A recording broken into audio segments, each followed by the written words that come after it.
Hi everybody. I hope that you're enjoying reading this blog post as much as I enjoyed writing it.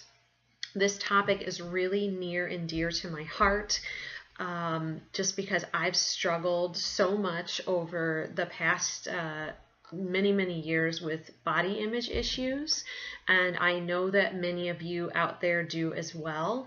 I can trace mine back to a few specific incidents when I was younger, when people said things to me.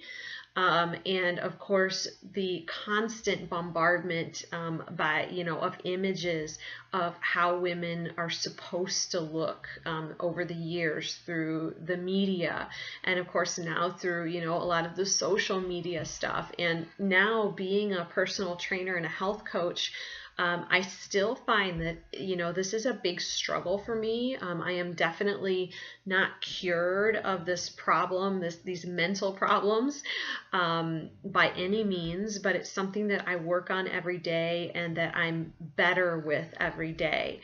But one of the things that I have tried to do is to stop weighing myself, and I don't weigh my clients anymore. And I know that to some trainers out there that sounds crazy. Weight is one of the first things that people tend to do when they go have a fitness assessment or you go to the doctor.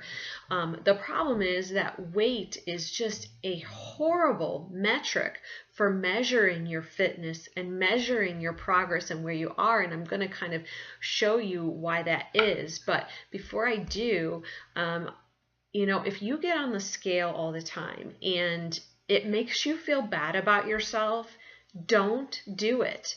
You don't have to do it. There are so many things in life that we have to do that we don't necessarily want to do. We have to get up in the morning and go to work, or many of us do. We have to we have to tie our kids' shoes and make their lunches. We have to brush our teeth. We have to go to the gym and exercise. Well, I suppose we don't have to do that, but it's something that a lot of us do that we don't necessarily want to do. The difference between those things and something like getting on your scale is that, first of all, generally for certain things you have to do them, but they have benefits to them. So if you get up and go to work in the morning, you may not love your job, but it has the benefit of you make money to support your family. You make your kids lunch in the morning, not because you love to make your kids lunch. At least I don't love making my kids lunch, but I know that it's going to make her healthier in the long run if I make her lunch. I work out because I know it's going to make me healthier, keep me healthier in the long run. So that there's a benefit to doing those things. I brush my teeth, not because I love to brush my teeth, but because I want to have teeth as I get older, and I don't want to have bad breath. So all of those things are things that we have to do, or that we should be doing, but that have a benefit associated with them. Whereas when you get on the scale, if it makes you feel horrible, why would you do something that you don't have to do that makes you feel worse about yourself? And so I try and encourage people, especially women, just get rid of your scale. Or if you're weighing yourself more than once a week, try and whittle that down so that you're not doing it as often. It is a terrible metric of your fitness. And so I'm going to give you a little demonstration. I am wearing my high school shorts, and I am not doing this as to brag that I can still fit into my high school shorts. It is not about that at all. So, the hashtag humble brag, that's not what this is about at all. The fact that's really interesting about this is that when I was in high school, I was somewhere between 120 and 125 pounds, and I was weighing myself all the time then. Right now, well, the last time I was weighed, I was in a doctor's office because I don't weigh myself anymore. But when I was in my doctor's office 3 or 4 months ago, I was 137 pounds. So that's at least 10 pounds heavier than I was in high school. And so I'm going to stand up and show you that my shorts from high school, they still fit. Okay, and they probably fit better now than they did when I was in high school. And that is a product of the work that I have done in the gym and creating for myself a healthier lifestyle in my kitchen. So the weight, my scale weight, it tells me absolutely nothing about what happened there, because a normal person would think, well, how do you weigh 10 pounds more and still fit into the same pair of shorts and even perhaps look a little bit better in them? And the reason is because the scale doesn't tell you anything about your body composition.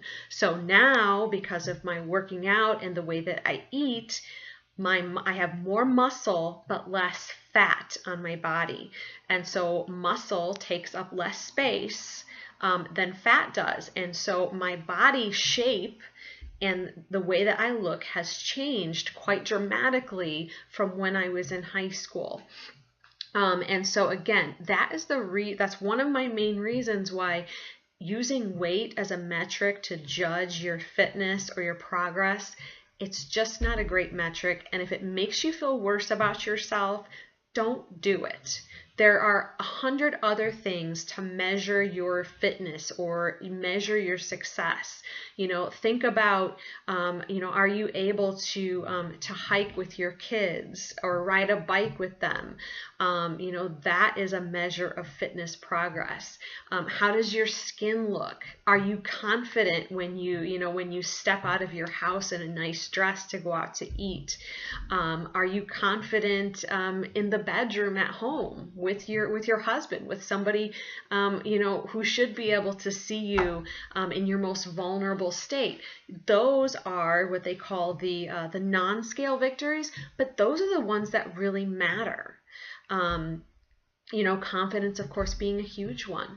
So I really encourage you to get rid of your scale in any way you can. You can throw it in the garbage. I give you permission. Throw it in the garbage.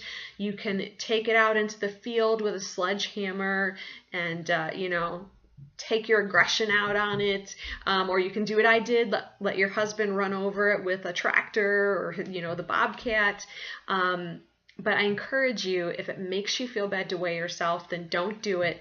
Just get rid of your scale and use other metrics to measure your fitness success and your fitness progress by, because there's other things that are just more important.